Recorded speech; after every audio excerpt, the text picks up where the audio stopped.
السلام علیکم، میں شہزادہ اعجاز احمد، اردو معلم، بوائز ہائر سیکنڈری اسکول نگری۔ میرے پیارے طلبہ و طلبات، مجھے امید ہے کہ آپ سلامت سے ہوں گے۔ آج جو ہمارا موضوع ہے وہ ہمدم کشمیری کی غزل نمبر 1 ہے۔ ظاہر سی بات ہے کہ اس کی غزل پڑھنے سے پہلے ہمدم کشمیری کی زندگی کے بارے میں کچھ تھوڑا بہت معلوم ہونا چاہیے، لہٰذا آپ پیج نمبر 152 کھولیں، میں اس کی زندگی کے بارے میں کچھ پڑھوں، آپ اس پر نظر رکھیں۔ ہمدم کشمیری جو ہے وہ 1937 عیسوی کو پیدا ہوئی ہے۔ آپ کا عبدالقیوم خان نام اور ہمدم تخلص۔ آپ کی ولادت 15 اپریل 1937 کو شہید گنج سری نگر میں ایک متوسط گھرانے میں ہوئی۔ والد کا نام نور محمد خان تھا جو پیشے سے تاجر تھا۔ ہمدم کشمیری اردو کے کہنے مشق شاعر ہے۔ انہوں نے شعر گوئی کا آغاز 1958 عیسوی میں کیا۔ دھوپ لہو کی آپ کی غزلوں کا پہلا مجمع 2003 میں شائع ہوا۔ آپ نے نعتیں اور نظمیں بھی کہی، لیکن غزل آپ کی محبوب ترین صنف ہے۔ آپ ایک معتبر غزل گو ہے۔ غزل کی خوبی یہ ہے کہ اس میں شاعر اپنی ذاتی اور اپنی اجتماعی زندگی کے تمام تجربات کو تمام شعور و لاشعور اپنی ذات میں سمیٹ کر تخلیقی تجربات کا اظہار کرے۔ یہ چیز ہمدم کشمیری کی یہاں بہت ساری غزلوں میں نظر آتی ہے۔ تو میرے پیارے طلبہ و طلبات، ہمدم کشمیری جو ہے اس کا اگر پورا نام عبدالقیوم خان تھا، اور ہمدم جو اس کا تخلص تھا، وہ سری نگر کے جس جگہ میں پیدا ہوئی تھی اس کا نام تھا شہید گنج۔ وہ مئی میں نہیں، مارچ میں نہیں، فروری میں جس مہینے میں پیدا ہوا وہ مہینہ تھا اپریل، یعنی 15 اپریل 1937 کو سری نگر کے خاص جگہ شہید گنج میں پیدا ہوئی۔ مگر وہ بہت بڑے امیر گھرانے سے بھی تعلق نہیں رکھتے تھے، غریب گھرانے سے بھی نہیں، بلکہ ایک متوسط درمیانی مڈل فیملی سے تعلق رکھتے تھے۔ والد کا نام، جو آپ کے والد صاحب کا نام تھا، وہ نور محمد خان تھا، جس کا کام تھا تجارت کرنا۔ تاجر کہتے ہیں تجارت کرنے والے کو، ایک جگہ سے سامان لائیں دوسری جگہ بیچ دے، کچھ منافع کمائیں، اس کو تاجر کہتے ہیں۔ تاجر تھا۔ ہمدم کشمیری جو تھے وہ ہمدم کشمیری اردو کے کہنا مشق شاعر ہے۔ کہنا مشق جو بہت زیادہ، جس نے شاعری پر محنت کی، جس کی شاعری ایک اچھی سنجیدہ شاعری ہو۔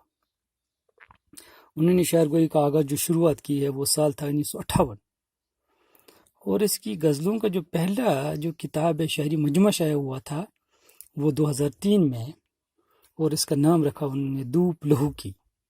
یعنی ان کی جو غزلوں کا پہلا مجمع جو شائع ہوا 2003 میں، اور نام تھا اس کتاب کا دھوپ لہو کی۔ آپ نے نعتیں اور نظمیں بھی کہی، اگرچہ غزلوں کے علاوہ انہوں نے نعتیں کہی، جبکہ اردو میں بہت ساری اصناف ہے۔ ایک اصناف نعت ہے جس میں حضرت محمد کی تعریف، اس کے اوصاف، اس کی سیرت پاک پر تعریف کی جاتی ہے شاعری میں، اس کو نعت کہتے ہیں۔ یا اسی طریقے سے نظمیں بھی ہے، کسی ایک موضوع پہ بات کرنے کو نظم کہتے ہیں۔ نظمیں بھی لکھی ہے، نعت بھی لکھی ہے، لیکن اس کی محبوب ترین جو صنف تھی وہ غزل تھی، یعنی غزل کو وہ پسند کرتے تھے، غزلیں زیادہ انہوں نے لکھی ہے۔ آپ ایک معتبر غزل گوش، یعنی آپ شاعر تھے، اگرچہ نعتیں لکھی، نظمیں لکھی، بہت ساری اصناف پر انہوں نے اپنے طب آزمائی کی، لیکن غزل کا زیادہ اچھا شاعر مانا جاتا ہے۔ غزل کی خوبی یہ ہے کہ اس میں شاعر اپنی ذاتی اور اپنی اجتماعی زندگی کے تمام تجربات کو تمام شعور و لاشعور اپنی ذات میں سمیٹ کر تخلیقی تجربات کا اظہار کری۔ یعنی غزل ایک ایسی صنف ہے جس میں شاعر کیا ہے، اپنے جو ذاتی طور پر اس کو تجربات ہوتے ہیں، ایکسپیرینس ہوتی ہے، یا سماج سے اٹھنے بیٹھنے کی وجہ سے جو تجربات ہوتی ہے، وہ اپنی اس صنف میں شاعری کے ذریعے پیش کرتے ہیں۔ تو انہوں نے بھی جو ذاتی طور پر جو اس کو تجربات تھا، ایکسپیرینس تھی، یا سماج میں اٹھنے بیٹھنے کی وجہ سے انہوں نے اس کو غزل میں پیش کیا۔ یہ چیز ہمدم کشمیری کی یہاں بہت ساری غزلوں میں نظر آتی ہے، ایک ہی غزل میں نہیں، بہت ساری غزلوں میں اس چیز کو ہم دکھائی دیتی ہے۔ تو اب میں اس کی غزل نمبر 1 پڑھوں، پیج نمبر 153 153، اس پر نظر رکھیں۔ بعد میں الگ الگ شعر کی تشریح کروں، کیونکہ میں نے کئی بار آپ کو بولا ہے کہ غزل میں معنی کے لحاظ سے ہر شعر جدا گانا ہوتا ہے۔ تو آپ نظر رکھیں پیج نمبر 153 پر، ہمدم کشمیری کی غزل نمبر 1۔ ایسا نہیں کہ سر پر سدا آسمان تھا، میرا بھی شہر میں کبھی کوئی مکان تھا، اس روشنی کے شہر میں ظلمت کرے گی راج، مجھ کو یقین تھا نہ تجھے ہی گمان تھا، دویا نہیں گیا جو کسی پر شگال میں، میری زمین پر وہ لہو کا نشان تھا، ہمدم کو چھپ لگی زمانہ گزر گیا، اس شہری خاموشی میں وہ صاحب اذان تھا۔ ایسا نہیں کہ سر پہ صدا آسمان تھا، میرا بھی شہر میں کبھی کوئی مکان تھا۔ صوت صدا، صدا مینز آواز، یہ سین سے ہے، صدا مینز ہمیشہ، مکان مینز رہنے کی جگہ۔ تو شاعر یہاں کہتے ہیں کہ ایسا نہیں تھا کہ میں آج میں جو آسمان تلے میرا کوئی مکان ہے نہیں، یا رہنے کی جگہ ہی نہیں ہے، یہ ہمیشہ ایسا نہیں ہوا کرتے تھے۔ ایک زمانے میں میرا بھی ایک عالیشان رہنے کی جگہ تھی، ایک مسکن تھا، ایک شہر تھا جس میں رہا کرتے تھے۔ یہ پہلے کی طرح کھنڈر اور ویران نہیں تھا، کیونکہ یہ مطلع ہے، غزل کا پہلا شعر ہے، اس میں عربی اور عصری حالات کی کربناک حالاتوں کی ترجمانی کرتے ہوئے شاعر فرماتے ہیں کہ ہمیشہ سے اس قدر ویران نہیں تھا ہمارا شہر، یہ بھی ہنستا بستا شہر تھا، یہاں باضابطہ لوگ رہا کرتے تھے، خوشی سے رہا کرتے تھے، اپنا مکان میں رہتے تھے۔ اب میرا مکان نہیں ہے، خاکستر ہو گیا، اب تو میرے سر پر چھت بھی نہیں ہے، میں کھلی آسمان تلے بھی یاروں مددگار ہوں، لیکن ایسا ہمیشہ نہیں تھا، پہلے میری شہر کی یہ خستگی نہیں تھی۔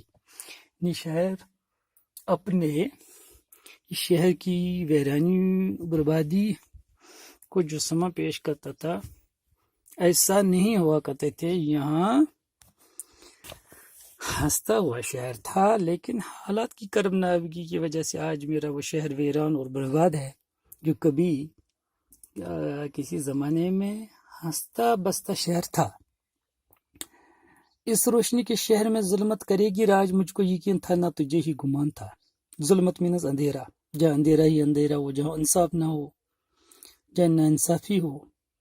راج مینز، جو راج یہاں لفظ لکھا ہے اس کا مطلب ہے، راج کا مطلب ہے حکومت کرنا۔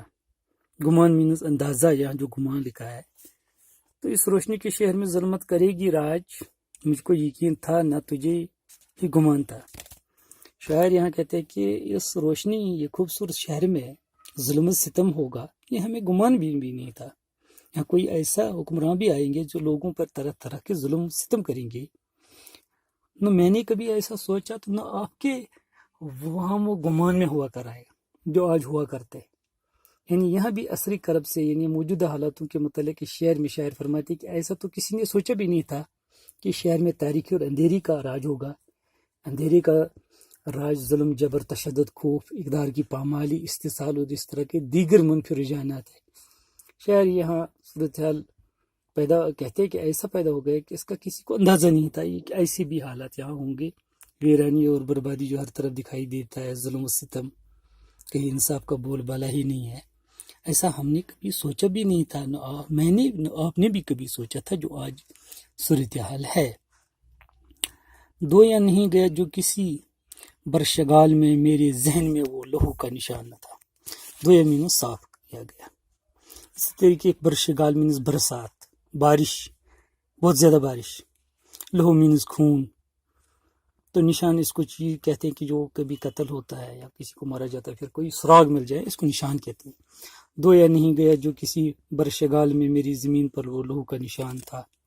شاعر کہتے ہیں کہ ہماری اس زمین میں، دھرتی پر اتنا خون بہایا گیا، اتنے لوگوں کا قتل غارت کیا گیا کہ اگر برسات میں کتنی زیادہ بارش بھی پڑ جائے، حد سے زیادہ بارش، لیکن وہ خون کے دھبے پھر بھی صاف نہیں ہوتے۔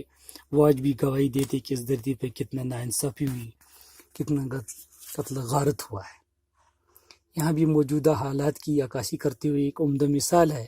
شاعر فرماتے کہ میری سرزمین پر ایسا خون کا نشان تھا جو کسی بھی بارش یا طوفان میں دویا نہیں گیا۔ یعنی خون خرابہ ختم ہونے کی ابھی تک کوئی بھی صورتحال نکالی نہیں جا سکی۔ دنیا میں کتنی جھگڑے، فتنی فساد ہے، لیکن پھر بھی بات چیت کے ذریعے وہ مسئلہ حل ہوئی ہے۔ لیکن ہمارے اس سرزمین پر، ہمارے اس سرزمین پر جو فتنہ فساد چل رہا ہے، وہ ابھی بھی ختم ہونے کا نام ہی نہیں لیتا ہے۔ ہمدم کو چپ لگی ہے زمانہ گزر گیا، اس شہری خاموشی میں وہ صاحب اذان تھا. چپ مینس خاموش رہنا، کچھ نہ کہنا. یہاں ہمدم یعنی مقطع ہے، اس نے اپنا تخلص اختیار کیا ہے. مقطع غزل کا آخری شعر جہاں شاعر اپنا تخلص اختیار کرتا ہے. شہری خاموشی مینس جو خاموش سناٹا جہاں ہو، جہاں کوئی بات نہ کر سکیں. صاحب اعظم مینس لوگوں کو بیدار کرنے والا، جو لوگوں کو صحیح راستے پر لاتے ہیں، کامیابی کی ایسے کام کرنے کی آواز دیتا ہے جس کام کرنے کی وجہ سے انسان کو کامیابی ملے، فلاح ملے. ہمدم کو چپ لگی ہے زمانہ گزر گئے، شہری خاموشی میں وہ صاحب اذان تھا.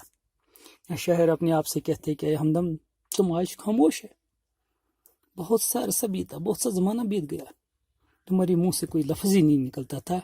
اس خاموشی والے شہر میں جہاں سبھی لوگ خاموش رہا کرتے تھے، کوئی ظلم کے خلاف کچھ نہیں کہتے تھے. آپ تو اذان دینے والے تھے، آپ تو اس ظلم کے خلاف بات کرنے والے تھے، لوگوں کو اچھے کاموں کرنے کی تلقین دینے والے، اچھے کاموں کی طرف بلانے والے تھے. لیکن آج بہت سا زمانہ بیت گیا، آج آپ بھی خاموش ہے.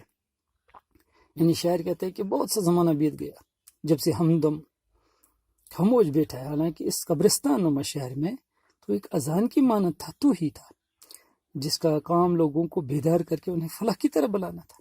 میرا کام یہی تھا کہ میں لوگوں کو آواز دے کر کامیابی کی طرف بلاتا تھا. لیکن حالات نے اسے وہ صدمہ دیا کہ وہ دم بخود ہو کر رہ گئے، کچھ بولتا نہیں ہے صدموں کی وجہ سے، سختی کی حالت میں. یہاں شاعر کہتے ہیں کہ حالاتوں نے مجھے ایسا بنا دیا کہ میں بھی آج خاموش ہوں، میں بھی آج ڈرتا ہوں لوگوں کو کہ کوئی ایسا کام کرے کہ جس سے کامیابی ملے، جس راستے پر چلنے کی وجہ سے ہم کامیابی کی طرف گامزن ہو. آج میں لوگوں کو اس ظلم و ستم کے خلاف بولنا بھی پسند نہیں کرتا ہوں، بلکہ خاموش سے بیٹھا ہوں. یعنی شاعر یہاں کہتے ہیں کہ حالاتوں نے مجھے مجبور کر دیا کہ میں بھی منہ میں اگرچہ زبان رکھتا ہے، کچھ کہہ سکتا ہے اس ظلم و ستم کے خلاف، اس ظالم راج کے خلاف، لیکن میں بھی کچھ بول نہیں سکتا. حالاتوں نے مجھے بھی ایسا کیا کہ جیسے میرے منہ میں زبان ہی نہیں ہے. بہرحال میری پیاری طلبہ و طلبات، غزل نمبر 1 کے جو میں نے کچھ چند اشاروں کی تشریح کی، مجھے امید ہے کہ آپ کو سمجھ آیا ہوگا. انشاءاللہ کل ہم غزل نمبر 2 پڑھیں گے. شکریہ.